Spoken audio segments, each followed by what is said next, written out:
My brothers and sisters, let me clarify something, because we have been polluted. Let me tell you something just for the sake of understanding, because there's many people who tell me, look, maybe I don't pray, akhi, but you don't know what I do in secret. Yeah, maybe I don't pray, but wallahi, I got a big heart. Wallahi, I give a lot of money in charity. My brothers and sisters, let me tell you something and understand this as fact. As far as sin is concerned, and please understand this message very, very clearly. Of course, it's all sin, it's all haram, none of it is good and accepted.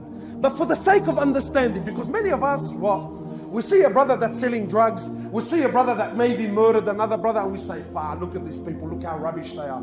Habibi, let me tell you something in the eyes of Allah subhanahu wa ta'ala. As far as sin is concerned, yeah? The one that sells drug, good or bad? Just very quickly, good or bad? Bad. How about the murderer? How about the one who commits adultery, zina? What about the one who rapes a child? What about the one who drinks alcohol? What about the one who does the biggest of the kabair, good or bad?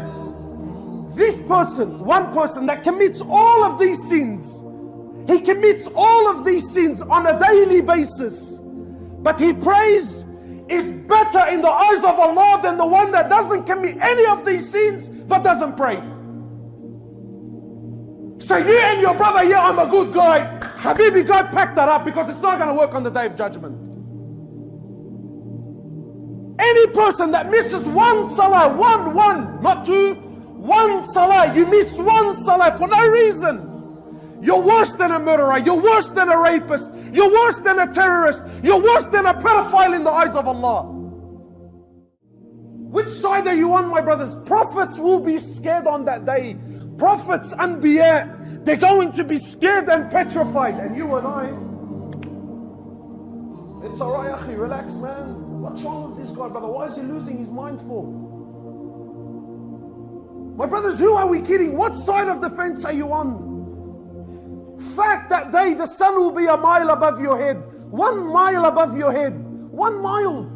The Prophet of Allah, he says, every person will be sweating, sallallahu alaihi wasallam. Every person will be sweating, each person according to his sins. Some of you sweat to your ankles, some to your knees, some to your waist. He says, some of you will be drowning in your own sin. Fact, Quran, he says on that day, Allah subhanahu wa ta'ala says, on that day you see people running around. Running around like he's intoxicated. Allah says, but they're not intoxicated. Allah says the severity of that day is so severe, people have been driven to madness.